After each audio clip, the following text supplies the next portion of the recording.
Hello everyone, कैसे हैं आप सब। उम्मीद करती हूँ आप सब ठीक होंगे। तो स्वागत है आपका आरआरबी एनटीपीसी अंडर ग्रेजुएट 2025 का जो आज एग्जाम हुआ था 14 अगस्त का, उसकी फर्स्ट शिफ्ट में क्वेश्चन लेकर आ गई हूँ।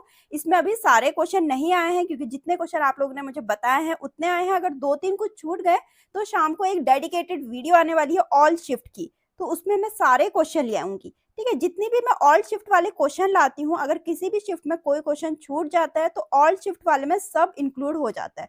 तो ये वाली वीडियोस तो कभी भी मिस मत करना, बहुत इंपॉर्टेंट है ये वाली वीडियोस आप लोग के लिए रिवीजन के लिए। अगर आप लोग का आने वाले टाइम में कोई एग्जाम है आरआरबी एनटीपीसी का किसी भी डेट में किसी भी शिफ्ट में, तो बहुत इंपॉर्टेंट है ये सारी वीडियोस आप लोग के लिए। ठीक है, और चैनल को सब्सक्राइब कर लेना, बेल नोटिफिकेशन जरूर ऑन कर लेना क्योंकि आप लोग तक पूरी वीडियोस नहीं पहुंच रही है, ताकि आप लोग तक ये नोटिफिकेशन पहुंचे और आप लोग के लिए हेल्पफुल हो। ठीक है, तो चलिए शुरू करते हैं।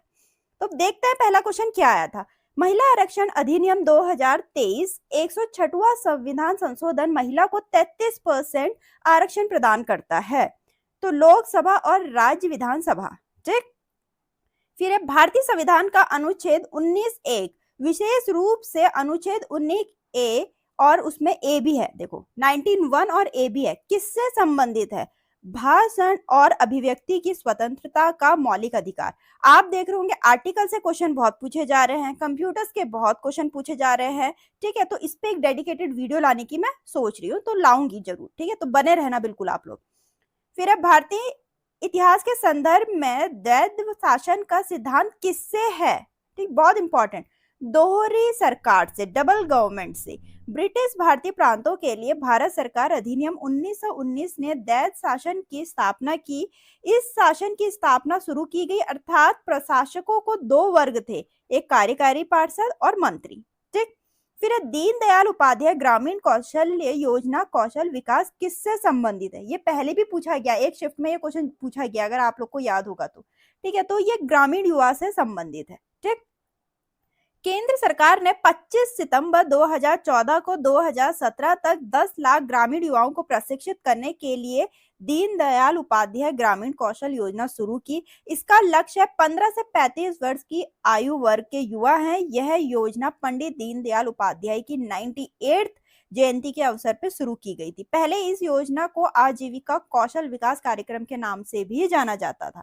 पूछ सकते हैं पहले इसको किस नाम से जाना जाता था और इसका टारगेट कितने वर्ष के लोग हैं। ठीक है, तो इसीलिए मैं एक्सप्लेनेशन लाती हूँ ताकि एक एक पॉइंट आप लोग के लिए इंपॉर्टेंट हो। फिर क्वेश्चन है ट्रॉपिकल, जिसको बोलते हैं उष्णकटिबंधीय सदाबहार वन भारत के निम्नलिखित में से किस राज्य में पाए जाते हैं? तमिलनाडु और आसाम में। यह आमतौर पर पश्चिमी घाट, अंडमान और निकोबार, उत्तर पूर्वी क्षेत्र में पाए जाते हैं। फिर है बुग्याल, जिसे अल्पलाइन घास के नाम से भी जाना जाता है, क्या मैदान भी कहा जाता है, किस भारतीय राज्य में उच्च ऊंचाई वाले घास के मैदान पाए जाते हैं? तो ये पाए जाते हैं उत्तराखंड में। ठीक है, जो बुग्याल बोलते हैं जिसको, उत्तराखंड में पाए जाते हैं क्योंकि ऑलरेडी उत्तराखंड एक पहाड़ी एरिया है, तो वहीं पाए जाते हैं ऐसे। फिर सूचना का अधिकार अधिनियम 2005 डैश से लागू हुआ 12 अक्टूबर 2005 से। ठीक है, फिर आरटीआई विधेयक 15 जून 2005 को भारतीय संसद द्वारा पारित किया गया था, 12 अक्टूबर 2005 से लागू हुआ। आरटीआई ने सूचना की स्वतंत्रता अधिनियम 2002 का स्थान ले लिया है।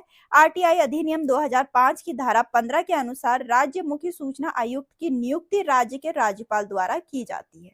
ठीक, फिर प्रधानमंत्री नरेंद्र मोदी ने 6 से 7 जुलाई 2025 को डैश में आयोजित होने वाले 17वें ब्रिक्स शिखर सम्मेलन में भाग लिया। तो कहां पर हुआ था? ब्राजील के रायो डी जेनेरियो में। ठीक है, और कब हुआ था? 6 से 7 जुलाई को 17वां था इसका एडिशन। ठीक, फिर निम्नलिखित में से किस अनुच्छेद में मौलिक अधिकारों के असंगत या उनका अपमान करने वाले कानूनों का उल्लेख किया गया? आर्टिकल 13 में।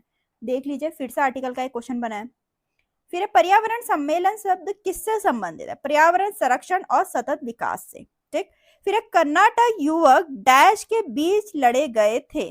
ठीक, तो फिर है कार्नेटिक वॉर, सॉरी कार्नेटिक है, हिंदी में गलत लिखा। कार्नेटिक वॉर किसके बीच लड़े गए थे? ब्रिटिश एंड फ्रेंच के बीच। ठीक, तो यहाँ हम एक्सप्लेनेशन में देखते हैं। फर्स्ट कार्नेटिक वॉर 1740 से 1748 के बीच हुआ। सेकेंड कार्नेटिक वॉर 1749 से 1754।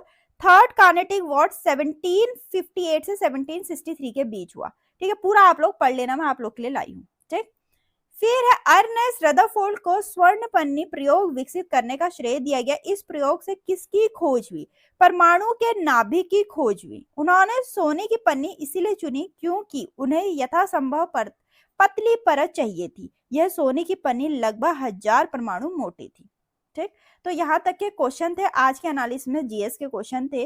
और क्वेश्चन भी आने वाले हैं तो मैं उसको शाम की वीडियो में इंक्लूड कर दूंगी, तो जरूर देखना, बिल्कुल मिस मत करना। और वीडियो अच्छा लगे तो लाइक करना, चैनल को सब्सक्राइब करना ना भूले और बेल नोटिफिकेशन जरूर ऑन कर लेना। आप लोग के आने के वाले वीडियोस के लिए बहुत हेल्पफुल होगी। मैं चाहती हूँ आप लोग ये सिलेक्शन लेके ही रहें। ठीक है, तो चलिए मिलते हैं अपनी नेक्स्ट वीडियो में।